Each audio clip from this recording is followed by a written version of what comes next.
정치의 겉과 속을 들여다보는 정치훈 시작합니다. 오늘은 강전의 국민의힘 대변인 김상일 정치평론가와 함께 집중 분석해 보겠습니다. 어서 오세요. 안녕하세요. 안녕하세요. 네, 조금 전 있었던 대통령 대리인단의 기자회견 내용부터 살펴보겠습니다. 공수처가 서부지법에 대통령에 대한 체포영장을 청구하기 전에 중앙지법에 통신과 압수수색 영장을 청구했다가 기각된 걸 알리지 않았다는 내용인 거죠. 법적으로 맞습니다. 어느 부분이 저촉이 되는 거죠? 지금 이게 허위 공문서 작성이라든지 이런 것들에 있어서 문제가 될 수 있을 것으로 보입니다. 지금 대통령 변호인 측에서 조금 아까 이야기한 내용이 실상 국민의힘 법률자문위원장의 주진우 의원이 오늘 오후에 또 의혹을 제기했던 내용과 맞닿아 있는 부분이 있는데요. 대통령에 대한 기록이 한 7만 페이지 정도가 된다라고 검찰에서 밝힌 바가 있습니다. 그 기록들을 보다 보니까 영장 같은 경우에는 일련 번호가 있는데 이 일련 번호가 일부 빠져 있다라는 것을 확인을 하게 된 것입니다. 그리고 주진우 의원이 본인이 제보를 받은 바에 따르면 이게 서부지방법원에서 영장을 발부받은 것에 대해서 원칙에서 벗어나는 것이 아니냐라는 이야기들이 계속 있지 않았습니까? 그래서 과거에 주진우 의원이 중앙지법에서 대통령에 대한 영장이 발부된 적이 있느냐라고 질문을 했을 때 그 지금 법원 측에서는 처음에는 없다라고 이야기했다가 나중에는 답변할 수 없다라고 대답을 바뀐 바가 있었습니다.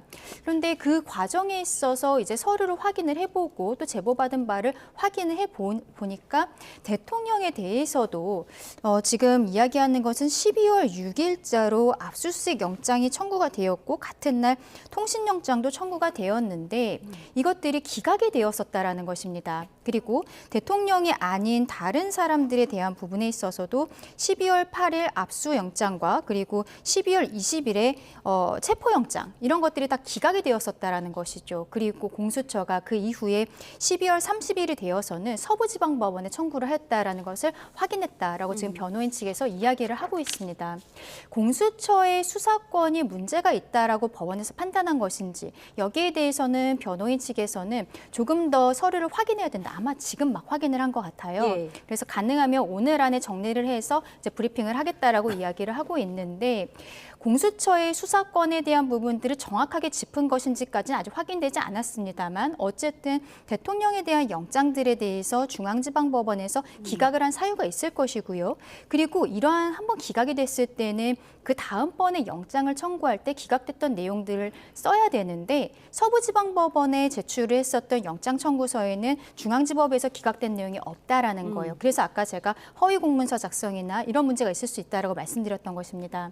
지금 대통령 측에서 아마도 자료들을 가지고 있는 것으로 보이고 이것을 종합해서 다시 이야기를 하겠다라고 하는 것을 보면 아마 공수처에서도 다시 뭐 반박하는 이야기들이 나올 수도 있겠습니다만 파장은 클 것으로 보이고 특히 어제 대통령이 형사 첫 번째 재판에 앞서서 그 구속 취소 신문이 있지 않았습니까? 구속 자체가 잘못되었다라고 지금 대통령 측에서는 주장을 하고 있기 때문에 구속 취소 신문에 있어서의 결정이 나올 때 이 부분도 분명히 좀 반영이 되지 않을까라고 생각합니다. 예. 중앙지방법원에서 영장이 기각되니까 서부지법에 영장을 청구했다는 이 내용은 대통령 측에서 사실 예전부터 의혹을 제기했던 것인데 오늘 기자회견 내용을 보면 수사기록 7만 쪽을 뒤져서 자료를 찾았다고 합니다. 네, 어떤 영향을 줄 거라고 보세요? 이제 구속 취소 신문 말씀하셨는데 향후 형사재판에 영향을 줄 거라고 보세요? 예. 기본적으로 형사재판에는 좀 영향이 있을 것으로 보여요. 왜냐하면 대통령 그 수사와 관련해서는 공수처가 거의 전담하다시피 했거든요. 물론 뭐 탄핵 심판은 그렇진 않습니다. 그 외에 검찰 조사라든가 형사 경찰, 검찰의 수사 자료라든가 이런 것들이 다 증거로 쓰이고 있기 때문에 일부 공수처의 수사 자료가 문제가 있더라도 탄핵 심판을 하는 데는 큰 문제는 없을 것으로 보이는데 형사 재판과 관련해서는 조금 어디까지 이 수사가 적법하게 인정이 되느냐의 부분이 논란이 될 것으로 좀 보이고요. 어쨌든 이 사유가 수사권과 관련된 사유냐가 굉장히 중요할 것 같아요. 예. 공수처 수사권과 관련된 사유라면 굉장히 결정적인 영향을 미치지 않을까 이런 우려가 좀 들고, 뭐 근데 수사권과 관련된 것이 아니라 다른 것이었다면 예. 뭐 좀 전에 우리 변호사님 말씀하신 대로 공문서 작성을 제대로 안 한 공수처의 문제로 귀결될 수도 있고 형사 재판에 대한 영향은 조금 제한적으로 바뀔 수도 있다 이런 생각이 듭니다. 예, 공수처에서 앞선 국민의힘 기자회견에 대해서 반박 의견을 내긴 했는데요. 저희가 좀 정리해드리면 통신영장의 경우 윤 대통령과 국무위원회에 대해서 청구를 했다가 기각된 사실은 있다. 다만 그 사유가 중복 수사에 대한 것이었다고 설명한 바가 있습니다. 이에 대해서 대통령 측은 기각 사유는 다시 한번 확인해서 공지하겠다고 말한 상황이고요. 저희가 이와 관련해서 속보가 들어오면 다시 한번 전해드리도록 하겠습니다. 네, 이어서 어제 열린 대통령 탄핵 심판 10차 변론 살펴보겠습니다. 홍장원 전 국정원 1차장은 또 나왔고요. 예상했던 대로 정치인 체포 명단 메모의 신빙성이 최대 관건이었습니다. 영상으로 보고 오시죠.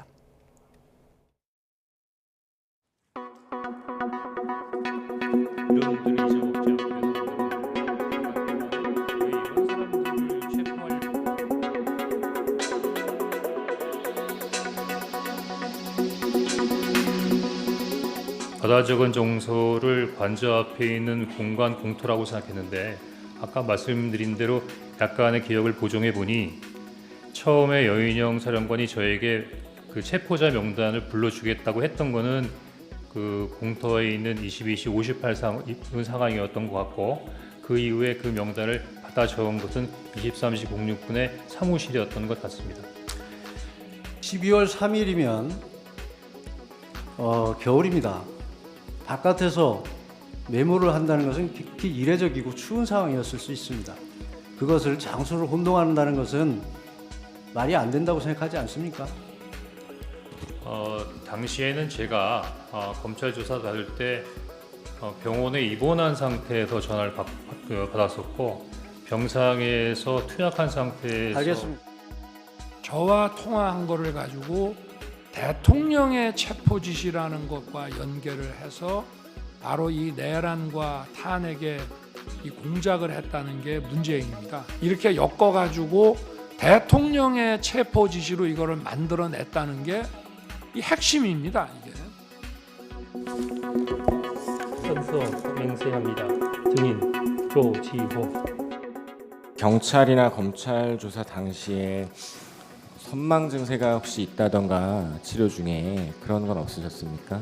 조사 시간이 적게는 1시간부터 많게는 7시간까지 이렇게 했습니다만 병원에 있을 때는 그 베드에 거의 누워서 조사받다시피 그렇게 했었습니다. 선망 증상이 있다든지 그 정도는 아니었고 대통령이 덕분에 빨리 잘 끝났어 라고 얘기를 해서 그게 상당히 좀 뼈가 있는 말로 알아들어서 내가 이런 상황에서 어떻게 경찰청장을 하냐 이런 얘기를 박현수 국장한테 했다고 그러는데 글쎄 저는 뼈 있는 말이라는 표현은 제가 잘 쓰는 표현도 아니고 평상시에 제가 인간적으로 미안해서 내가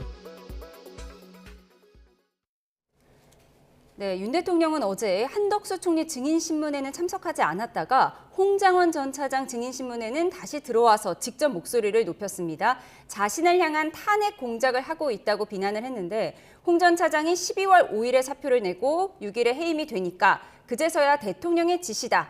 그렇게 엮어낸 것이 체포 명단 메모의 핵심이다. 이런 주장인 거죠. 그렇죠. 홍장원 차장 같은 경우에는 본인이 국정원에서 경질이 되었을 때 대통령의 지시를 따르지 않았기 때문이다라고 주장을 했었는데요. 국정원장이 그 다음에 이야기를 했었던 것은 그것이 아니라 이 상황에 대해서 민주당 이재명 대표에게 보고하자라고 이야기를 했었기 때문에 정치적 중립 의무 위반이 있어서 국정원장이 대통령에게 홍장원 차장의 경질을 오히려 먼저 제안을 했다라고 이야기를 한 부분들이 있습니다. 홍장원 차장이 진술 진술이 계속적으로 바뀌고 있고 메모도 여러 가지 버전으로서 계속 나오고 있는 것도 문제고, 또 처음부터 민주당 박선원 의원과의 관계라든지 그리고 박지원 의원에게 뭐 인사청탁이 있었다라든지 과거로부터 민주당 의원들과의 관계가 굉장히 모호한 부분들이 있는 것이죠. 그래서 대통령 측에서는 홍장원 차장이 첫 번째로 증인을 출석을 했을 때도 이게 상황을 보니까 본인이 12월 3일에 비상계엄을 하고 12월 6일 곽종근 그 특전사령관이 김병주 의원, 김병주 TV에 나갔을 때, 그리고 홍장원 차장이 민주당 의원들과 관련이 되어서 이 메모를 이야기했을 때부터 이러한 내란 프레임이 시작된 것 같다라고 이야기하지 않았습니까? 홍장원 차장의 진술이 계속적으로 바뀌는 것이 장소를 특정하지 못한다는 것이 굉장히 의아한 것이죠.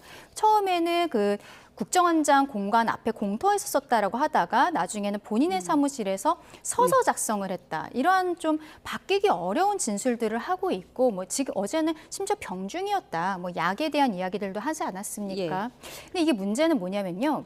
초반에 썼던 원본 메모가 어디 있는지 오리무중이라는 거예요. 지금 그 대통령 측에서는 홍장원 차장이 이것을 어떤 정치적인 공작에 쓴 것이 아니냐라고 생각을 강하게 하고 있는 것으로 보이는데, 홍장원 차장도 처음에 본인의 메모를 뭐 꾸겨서 버렸다라는 형태로 이야기하고, 두 번째 보좌관의 메모 같은 경우에도 불필요한 내용이 너무 많아서 폐기했다는 형태로 지금 이야기를 하고 있습니다. 그래서 마지막 메모는 어제 가지고 나왔죠. 예, 그렇죠. 지금 이 앞에 있는 메모에 대해서도 제대로 이야기하지 못하고 있을 뿐만 아니라 처음에 정영식 재판관이 이야기를 했을 때도 아니 그 국정원 같은 경우는 체포나 이런 걸 할 수 없는데 왜 검거 요청이라고 써 있는 것입니까? 검거 지원이 아니라. 근데 본인은 그냥 오타라고 이야기를 하는 거잖아요.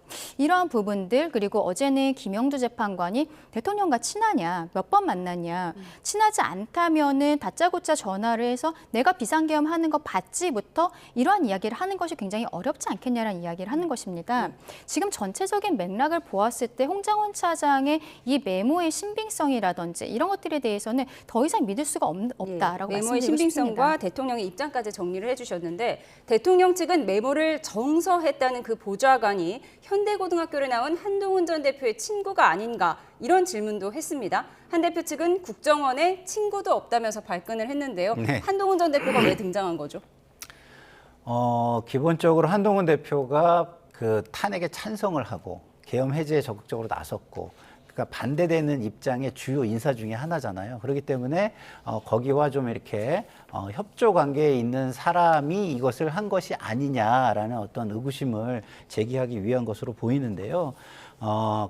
이런 모든 것들은 제가 볼 때는 격가지에 지나지가 않습니다. 중요한 건 내용의 신빙성, 내용의 정확성인 거예요. 근데 내용의 신빙성과 정확성이라는 거를 보강하기 위해서 메모라는 게 필요한 거거든요. 근데 이 메모가 없어도 저 내용의 신빙성은요, 다른 증인들의 진술로 이미 확인이 되고 있는 거예요. 근데 왜 메모를 가지고 이렇게 집착을 하느냐? 요거 가지고 전체를 좀 이렇게 혼란을 주려는 의도가 저는 강하다고 봅니다. 이 메모의 내용이 일부 틀렸다고 치고요. 작성 경위가 일부 틀렸다고 치더라도 그럼 다른 사람들과의 내용이 왜 일치하죠? 그리고 홍장원 차장은 이거를 하느님한테 얘기를 들은 겁니까? 아니면 뭐 유령한테 얘기를 들은 겁니까? 누구한테 얘기를 들은 겁니까? 이 내용을 알고 있다는 것 자체가 중요한 거 아니겠습니까? 이거는 대통령이 아니면 대통령과 이런 의사를 나눈 사람, 내지는 뭐 대통령이 이런 생각이 없었다 하면은 이런 생각을 가진 누군가에게 들은 거잖아요. 그러면 그 내용이 중요한 것이지 왜 저 메모가 100% 정확하지 않냐, 정확하냐, 저게 작성된 게 뭐 그 경위가 정확하게 기억이 일치해야 되냐, 그게 왜 중요하죠? 이미 다른 데서 다 확인됐는데 전 그걸 좀 묻고 싶습니다. 그거는 정치적인 공작이다라고 보기 때문인데요. 즉 명단에 대해서는 여인영 사령관으로부터 들었다는 거 아니겠습니까? 그리고 여인영 사령관 같은 경우에도 명단에 대해서 위치 확인을 부탁했다라고 이야기를 한 것이죠. 그리고 국정원에게는 위치 확인을 부탁하고 경찰인 조지호 경찰청장에게는 휴대전화를 이용한 위치 확인을 부탁했다. 여기에 대해서는 어제 대통령 측에서도 인정을 하고 있고, 국정원에게 동향 파악을 부탁을 했었어야 되는데 위치 확인을 한 것은 본인도 이게 잘못되었다고 생각한다고 어제 대통령 측에서 이야기를 한 부분들이 있습니다. 그러니까 결과적으로는 김용현 장관이 이야기한 저 명단의 이유는 당장 체포를 하겠다는 명단이 아니라 어쨌든 포고령의 위반 가능성이 있는 사람들에 대해서 동향 파악을 하기 위한 명단이었다라는 것이죠. 그런데 저기에 대해서 홍장원 차장은 마치 저 명단이 당장 지금 체포를 할 것처럼 하면서 그것들을 어떤 정치적인 공작으로서 사용한 것이 아니냐라고 이야기를 하고 있는 것입니다. 메모의 다시 한번 신빙성에 대한 말씀드리지만 다른 증인들의 증언들이 있고 그와 종합해서 현재 재판관들은 판단을 할 것이다. 메모의 이렇게 신빙성과 말씀드립니다. 메모의 본질을 보자라는 양쪽의 말씀 충분히 들었습니다. 윤석열 대통령 탄핵 심판이 다음 주 종결 절차를 밟는 만큼 파면 여부는 다음 달 중순쯤에 가려질 것으로 전망되는데요. 이런 가운데 나경원 의원은 각하 이야기까지 꺼냈습니다. 조웅천 단장의 목소리까지 이어서 듣고 오시죠. 인용이냐 기각의 문제가 아니라 저는 이 사건은 각하해야 될 것 같습니다. 탄핵 소추안에 전 동일성이 없다고 봅니다. 내란죄라는 게 핵심이었는데 탄핵 소추안에 그 내란죄가 빠진 걸 지금 심사하고 있어요. 그 탄핵 소추안이 동일할까요? 2017년과는 다른 점이 그때는 눈빛 선한 문재인이라는 사람이 있었고 지금은 이재명이라는 분이 계시는 게 그게 결정적인 차이라고 봅니다. 그때는 또 사법 리스크가 문재인 후보한테는 없었고 지금은 뭐 임박해 있고 뭐 그런 것들이 있어서 솔직히 주위에서 보면은 이참에 그냥 둘 다 없어지면 제일 좋겠다라는 분들이 제일 많아요. 3년 전에 한번 세게 붙었으니까 이젠 다 끝내고 이제 새 판으로 좀 갔으면 좋겠다는 분들이 제일 많습니다. 네, 조웅천 전 의원은 윤석열 대통령과 이재명 대표가 모두 사라졌으면 좋겠다는 식으로 얘기를 했어요. 어제 김성태 전 의원이 논개 발언을 했습니다. 대통령을 논개에 비유하기도 했는데 같은 맥락인 거죠? 예, 같은 맥락인 겁니다. 그러니까 지금 우리 정치가 얼마나 두 쪽으로 강하게 갈라져서 부닥치고 있는가에 대해서 우려를 한 발언이고요. 그것이 지금 국민들의 상당수가 지금 영향을 받고 있고 우려를 하고 있다라는 거를 이야기하고 있는 겁니다. 근데 뭐 저 부분은 뭐 상당수가 우려를 하고 있는 건 사실이지만 그게 어느 정도인지는 그 절대 다수인지는 또 우리가 확인을 하고 있지는 못하기 때문에 꼭 저 말이 100% 맞다 이렇게 얘기할 수는 없지만 어쨌든 상당한 국민들이 저 우려를 같이 하고 있고 그걸 대신해서 저런 식으로 강하게 문제 제기를 했다고 보는 것이 맞을 것 같습니다. 네, 조웅천 전 의원의 논개 발언 맥락과 한번 분석을 해봤습니다. 이런 가운데 어제 윤 대통령이 빨리 직무 복귀해서 한국을 이끌겠다 이런 이야기를 했다고 석동현 변호사가 전했는데 바로 대통령 측이 이를 정정하는 해프닝도 있었습니다. 우선 듣고 오시죠.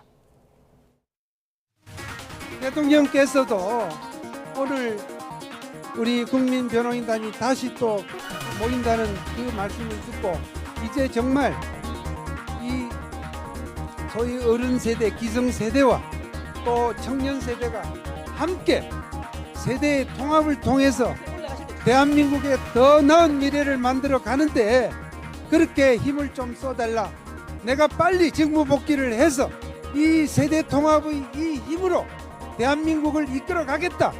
그렇게 저에게 말씀을 주셨습니다, 여러분. 네, 그런데 이 발언이 있고 1시간 반 만에 직무 복귀 이야기는 대통령 뜻이 아니라 대리인단이 대통령의 의중을 의역한 것이다라는 취지로 정정을 했습니다. 왜 이런 해프닝이 일어난 거죠? 지금 어쨌든 탄핵 심판이 막바지로 가고 있고 형사소송도 이제 시작이 되지 않았습니까? 대부분의 변호인들이 겹쳐 있는 상황인데요. 변호인들 입장에서도 감정적으로 많이 격하게 되어 있고 대통령에게 어떠한 감정적으로 몰입이 되어 있는 부분일 것이라고 생각을 합니다. 하지만 여기에 있어서 이제 본인들이 생각하는 부분과 대통령의 정확한 워딩 워딩에 대해서는 특히 저렇게 많은 분들이 계신 앞에서는 조금 조심을 해야 된다라고 저는 생각하는데 석동현 변호사께서 최근에 이제 상황에 대해서 본인이 조금 더 앞서 나가서 이야기를 한 것이 아닌가라고 보여요.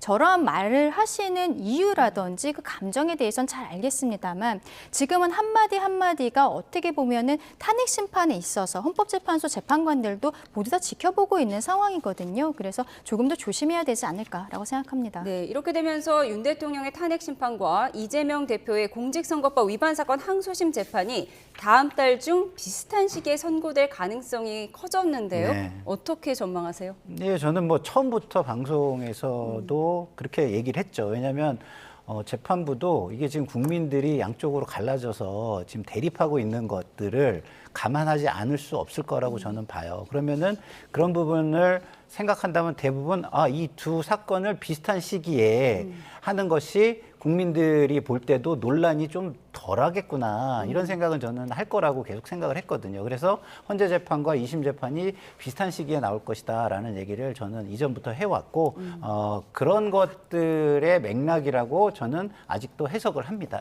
너무나 중요한 3월이 될 것 같습니다. 이런 가운데 이재명 대표의 중도 보수 선언 후폭풍이 아주 거셉니다. 비명계에서는 빨간 가치를 추구하냐며 공세를 퍼부었고 여권에서는 국민의힘에 입당하는 거냐며 비꼬는 목소리도 나왔는데요. 듣고 오시죠. 중도 보수 논쟁이 한참인데 세상이란 흑백만 있는 게 아닙니다. 어떻게 흰색 아니면 검은색이라고 주장을 합니까? 회색도 있는 거죠. 회색이 나쁜 게 아닙니다. 어떻게 세상을 흑백으로만 봐요? 보수 아니면 진보입니까? 김대중 대통령 또 문재인 대통령께서도 우리 당의 입장을 보수 또는 중도 보수라고 많이 말씀하셨습니다. 이처럼 이재명 대표가 말한 중도 보수는 사실상 두길보기 정치 사기입니다. 선거 공학만 머리에 있을 뿐 국민의 미래는 안중에도 없는 것입니다. 민주당이 무슨 중도 보수 정당이라고 위장 전입을 시도합니까?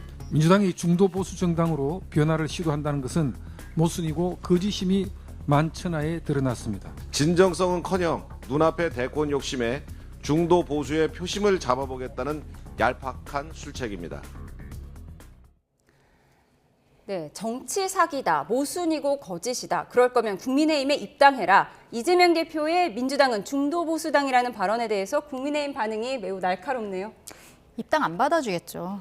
이재명 대표 개인만의 생각이고 이것이 문제가 뭐냐면은요. 이재명 대표가 지금 민주당의 정체성에 대해서 선언할 수 있는 역할을 갖고 있는가, 그런 권한을 갖고 있는가의 문제입니다.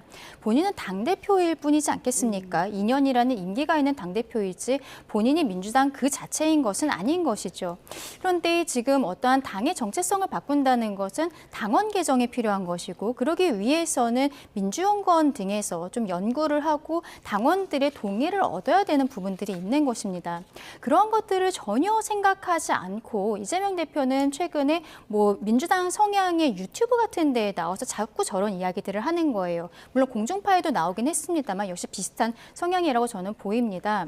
52시간제 예외에 대한 부분이라든지 이런 것들이 있어서 당내에 있어서의 정책위 진성준 의장 같은 경우에도 명시적으로 여기에 반대를 하고 근데 이재명 대표는 계속적으로 먼저 지르고 그 다음에 이건 안 되겠다. 노총 같은 데를 설득할 수가 없다라고 하면서 다시 되돌이키고 이런 형태로 이야기를 하고 있기 때문에 국민의힘 입장에서는 실상 지금 국정이 굉장히 혼란스러운 상황 아니겠습니까? 거대 야당과 함께 국정을 협의해 나가야 되는 상황에서 이것을 진행할 수가 없는 것이죠. 근데 이것을 지금 민주당 내에서도 여러 이재명 대표에 대해서 비판하는 말들이 있습니다만 문제는 이재명 일극 체제가 지난 총선 이후로 너무 공고화됐다는 거예요. 그래서 다른 사람들이 여기에 대해 비판하는 이야기를 해도 이재명 대표가 전혀 듣지 않고 있다는 것, 이것이 민주당의 현 주소라고 생각합니다. 예, 민주당 내에서도 이 대표가 선을 넘었다 이런 지적이 나오는 가운데 임종석 전 실장은 설익은 주장이다 이렇게 비판에 가세했습니다. 그런 가운데 이 대표와 지도부는 문 전 대통령과 김대중 전 대통령도 중도 보수 말씀하셨다 이렇게 주장하고 있어요. 네, 중도 보수나 중도 우파 얘기를 하시긴 했죠. 같은 맥락인가요? 같은 맥락이라고 보기는 좀 어렵겠죠. 왜냐하면은 김대중 대통령 같은 경우는 본인에게 씌워지는 어떤 뭐 일종의 뭐 빨갱이 뭐 이런 이미지 이런 거에 대한 어떤 대응 차원에서 말씀하신 부분이 있고 저는 이재명 대표가 또 지금 살고 있는 이 지금 시기 자체도 그때의 시기와는 굉장히 환경과 시기가 많이 다르기 때문에 꼭 같은 말이라고 볼 수는 없고 오히려 지금 현재의 이재명 대표의 대선 전략 차원의 말이었다 이렇게 저는 생각을 하는데요. 근데 전략이라는 거는 효과가 긍정적인 효과가 커야 되는 거잖아요. 근데 이것이 과연 긍정적인 효과가 클 만한 전략이고 발언이었는지는 이 대표 스스로 좀 생각을 해봤으면 좋겠는 게 예. 저도 뭐 20년 가까이 당비를 내는 당원이지만 제가 민주당을 선택했을 때는 분명한 것은 뭐냐, 다른 정당과의 다른 정체성을, 지향성을 네. 보고 선택을 한 그 것이거든요. 정체성이라는 것이 그렇죠. 뭐 진보를 진보성일 수 향한 있다. 그리고 뭐 사회적 약자를 향한 아니면 어떤 복지나 뭐 어쨌든 진보가 추구하는 정책적 가치나 뭐 이런 것들을 보고 한 것이기 때문에 우리가 거기에 지금 한참 못 미치는 정책을 할 수밖에 없는 현실일자 하더라도 그 방향성과 정체성 자체를 흔드는 듯한 발언은 제가 볼 때는 좋은 전략이 아니라 부정적인 효과도 상당히 나을 수 있고 비판하는 사람이 많이 나올 수 있는 전략이다. 그래서 저거는 뭐 제가 대선 전략으로서 방향을 글로 가져가는 거는 뭐 그렇게 할 수 있지만 선을 좀 넘어서 과하게 표현을 한 것이 아닌가 네. 이런 생각은 좀 듭니다. 이재명 대표의 중도 보수 선언 조금 과하다고 평가를 해주셨습니다. 이런 표현이 목소리가 과하다라는 표현이 과하다. 네, 그런 목소리가 이제 비명계 내에서 많이 나오고 있는데 오늘 이재명 대표와 비명계인 박용진 전 의원이 만났습니다. 어떤 이야기가 오갈지 만남 전부터 관심이 모아졌었는데요. 박용진 전 의원의 목소리 듣고 오시죠. 지난 일은 지난 일이고요. 과거에 붙잡히면 미래로 나갈 수 없고 지난 악연에 얽매이면 새로운 인연을 만들 수가 없죠. 내부에서 어떠셨어요? 안 싸웠어요. 분위기 나쁠 거 없었고 아까 말씀드린 것처럼 이제 이 자리에 오기까지 생각은 많았지만 힘 합쳐서 이겨야 될 거 아니에요. 국민들 불안 덜어드려야 될 거 아니에요. 네, 이재명 대표가 먼저 전화해서 만났다고 하는데요. 이재명 대표는 앞으로 더 큰 역할을 같이 만들자라는 말을 했다고 합니다. 네. 박용진 전 의원은 우리 안 싸웠다. 네. 악연의 엉망이면 새로운 인연도 만들 수 없다. 이렇게 했는데 그럼 네. 앙금이 풀린 거예요? 그거는 좀 더 지켜봐야 되겠죠. 일단 첫 발은 띄었다. 그러니까 그것이 이제 가시적인 성과로 결과물로까지 도달할지는 조금 더 시간을 보고 지켜봐야 되는 게요. 일단은 기본적으로 이재명 대표가 여러 사람에게 이야기를 들었을 거잖아요. 근데 들은 얘기들을 실현을 해주느냐 안 하느냐가 저분들이 또 저 만남의 의미를 평가하고 판단하고 협력하는데 기준이 될 거라고 저는 봅니다. 그래서 일단 시작과 노력은 의미 있는 시작과 노력을 이재명 대표가 했다 이렇게 평가는 저는 해드립니다. 그렇기 때문에 그것이 가시적인 성과와 결과물로 이어져서 모든 사람들이 이재명 대표를 최선을 다해서 도울 수 있게 만드는 것까지 성공하셨으면 좋겠다 이런 말씀을 드립니다. 예. 저는 시기적으로 참 늦었다라고 말씀드리고 싶어요. 사실상 박용진 의원, 임종석 전 비서실장 이런 분들이 작년 총선에서 얼마나 굴욕적인 것들을 당했는지 전 국민이 다 알고 있지 않습니까? 그렇다면 지금 비명계인 사람들을 좀 안팎으로 케어를 하고 싶었다면 총선 이후에 그들에게 지도부의 일부 자리를 준다든지 당을 함께 진행하는 모습들을 보였어야 되는 것이죠. 그런데 이제 와서 말하자면 조기 대선이 있을 수 있는 상황이기 때문에 비명계를 끌어안겠다라고 이야기하는 것. 박용진 의원도 전화 받고 깜짝 놀랐다라고 이야기하는 거 아니겠어요. 다른 사람들과의 만남에 있어서도 정말 진정성이 느껴지지 않는다라고 말씀드리고 싶습니다. 예, 비명계와의 만남 조금 늦었다라고 평가를 해주셨습니다. 그런가 하면 최근 한 유튜브 채널에서 공직선거법 위반 사건 2심 결과에 대해서 전혀 걱정하지 않는다고 말한 이재명 민주당 대표. 그제 한 방송토론 프로그램에 나와서는 대통령에 당선되면 형사재판이 정지된다는 게 다수설이라고 언급했습니다. 그래픽 보여주시죠. 대통령의 불소추 특권 조항에 따라서 대통령에 당선되면 본인과 관련된 5개 재판은 모두 중지될 거라는 취지로 말한 건데요. 대통령은 내란 또는 외환의 죄를 범한 경우를 제외하고는 재직 중 형사상의 소출을 받지 않는다는 헌법 84조 얘기입니다. 정치권과 법조계에서는 대통령이 당선되기 전 기소된 사건으로는 재판이 중지되지 않는다는 견해, 그리고 대통령 재임 중에는 모든 재판이 중지된다는 의견이 갈리고 있는데요. 지난해 6월 한동훈 전 국민의힘 대표도 SNS를 통해서 거대 야당에서 피고인을 대통령 만들어보려 하는 초현실적인 상황이 이 논란이 국가적 이슈가 될 것이라고 했고 국민의힘은 이와 관련한 공부 모임까지 열었습니다. 들어보시죠. 피고인이 대통령 되면 재판이 중단되는가? 여기에 대해서 한국갤럽이 73%의 여론, 우리 지지층만을 말하는 게 아니죠. 73% 여론이 중단되지 않는다고 말했다는 결과를 발표했습니다. 결과적으로 그 말은 이재명 후보가 대통령 되면 안 된다는 것과 같은 얘기입니다. 사실 2017년 대선을 앞두고도 이 부분이 논란이 됐었죠. 홍준표 당시 자유한국당 후보 성완종 리스트 관련해서 1심에서 당선 무효형을 받았지만 대선 석 달 전인 2017년 2월 항소심에서 무죄를 선고받았죠. 3심 재판을 앞둔 상태로 대선에 출마했는데 여야의 반응 지금과는 180도 달랐습니다. 그래프로 확인하시죠. 다만 홍 후보는 같은 해 12월 대법원에서 무죄를 확정받았고 대선에서 당선되지 않았기 때문에 그 논쟁이 더 확산하진 않았습니다. 네, 헌법 84조에 대해서 정리를 해드렸는데요. 이재명 대표가 대통령이 되면 그 이전에 봤던 재판까지 모두 정지된 것이 다수설이다 이런 주장을 했어요. 어떻게 보세요? 이재명 대표 마음속에 다수설이죠.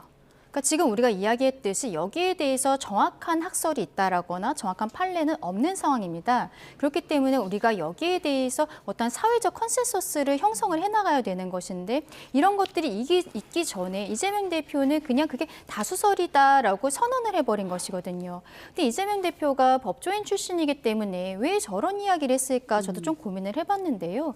그것은 지금 조기 대선이 이루어졌을 때 민주당에서는 실상 이재명 대표가 사법 리스크는 있습니다만 이재명 이외에 다른 대권 주자를 지금 생각하기 굉장히 어려운 상황이지 않습니까? 그렇다면 본인이 대통령이 될 가능성이 어느 정도 있다라고 생각을 했었던 것이고 그러면 지금 본인에 대해서 재판을 하고 있는 판사들과 그리고 아직도 수사 중인 사건들이 있지 않습니까? 수사하고 있는 검사들에 대해서 압박을 하기 위해서 일부러 저런 발언들을 한 것이 아닌가라고 생각합니다. 예, 유승민 전 의원은 제발 좀 멀쩡한 사람이 대통령이 돼야 한다라고 하면서 김칫국이 가관이라는 말을 했습니다. 이 헌법 84조 논란 평론가께서 어떻게 보세요? 정치적 상대방에서는 충분히 할 수 있는 이야기고요. 그리고 아까 설명해 주셨지만 우리 당도 상대 후보가 그런 상황일 때는 비판을 했죠. 그렇지만 그냥 현실만 놓고 보면 이런 것 같습니다. 법원을 우리가 비토 플레이어라고 해요. 그러니까 사회의 수많은 것들이 우리의 결정으로 막아진다면 그 플레이를 해야 되겠다라고 생각을 해서 그게 하나의 기준으로 만들어 버립니다. 최종적으로 맨 마지막 의사결정자라는 의미이죠. 이게 거부권을 통해 그러니까 사회의 어떤 거를 거부함으로써 다른 모든 제도를 만드는 역할을 하는 겁니다. 그런데 이게 첫 사례이기 때문에 이게 정말 비토 플레이를 해야 될 정도의 사안이냐를 굉장히 고민할 것 같은데 저는 사실상 못할 거라고 봐요. 네, 왜냐하면 이런 겁니다. 이게 헌법상으로 중지가 안 된다고 하더라도 사실상 저는 사법자제에 의해서 사실상 정지될 거라고 보는 이유가 자 유권자 좀 아까 한동훈 대표가 73% 유권자가 이게 문제가 있다. 정지가 아니다라고 생각한다고 했잖아요. 그럼 그 73% 유권자는 이걸 감안해서 투표를 한다고 봐야 되는 겁니다. 그러면 그 73%의 유권자가 이게 문제가 있다라고 생각하면서도 다른 후보가 더 문제가 있네라고 생각해서 이재명 대표를 뽑는다면 민주적 정통성이라는 거는 민주주의의 정통성은 선거, 유권자의 선택에 의해서 나오기 때문에 이재명 대표의 정통성이 제일 큰 거예요. 그래서 사법자제로 저는 들어갈 수밖에 없는 현실적 상황이 될 것이다. 전 이렇게 보는 겁니다. 그래서 과연 법원이 심지어 할 수 있다고 하더라도 그거를 움직일 것이냐? 저는 그렇게 하기는 어려울 것이다라고 봅니다. 예, 대통령 재임 중에 그 이전부터 진행된 재판이 정지될지의 여부 계속해서 논란이 될 것 같습니다. 이어서 갤럽 여론조사 결과를 보도록 하겠습니다. 그래픽 보여주시죠.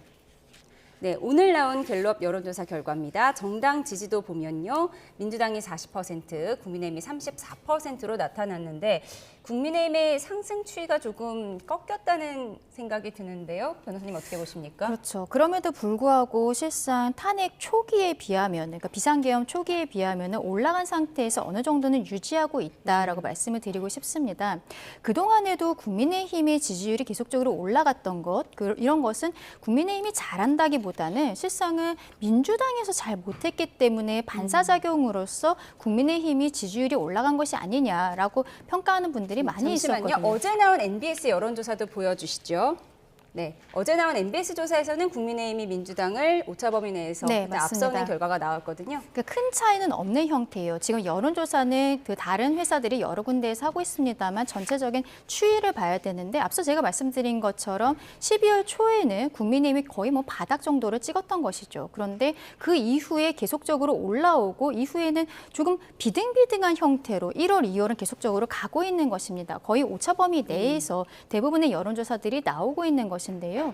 말씀드린 것처럼 국민의힘이 잘했기 때문에 국민의힘을 국민들께서 지지해 주신다라기보다는 이 비상계엄 사태 이후로 국민들께서 민주당이 그동안 폭주했던 것에 대해서 다시 한번 보실 수 있는 기회가 되었던 것이고 그리고 비상계엄 이후에 민주당이 잘하지 못했던 부분이 저는 굉장히 컸다라고 생각해요. 특히 한덕수 권한대행에 대한 탄핵이라든지 삭감된 예산안에 대해서 그대로 진행을 한다라든지 뭐 특검에 대해서도 다시 진행을 한다든지 이런 것들에 대해서 국민들께서 국정 안정에 대해서 민주당이 신경 쓰지 않는구나라는 생각을 하셨기 때문에 어떻게 보면은 국민의힘 지지층이 민주당으로 가지 않고 다시 돌아온 것이 아닌가 그렇게 보입니다. 네, 갤럽 조사에서는 국민의힘이 5%포인트 하락하면서 민주당보다 뒤지는 결과가 나왔고 어제 NBS 조사에서는 또 국민의힘이 앞서는 결과가 나왔거든요. 그냥 엎치락 뒤치락 하고 있다 이렇게 봐야 할지 어떤 다른 흐름을 읽어야 할지요. 그러니까 이게 두 조사를 병렬로 비교하려 그러면은 그런 평가가 나오지만 그렇게 봐서는 저는 안 된다고 보고요.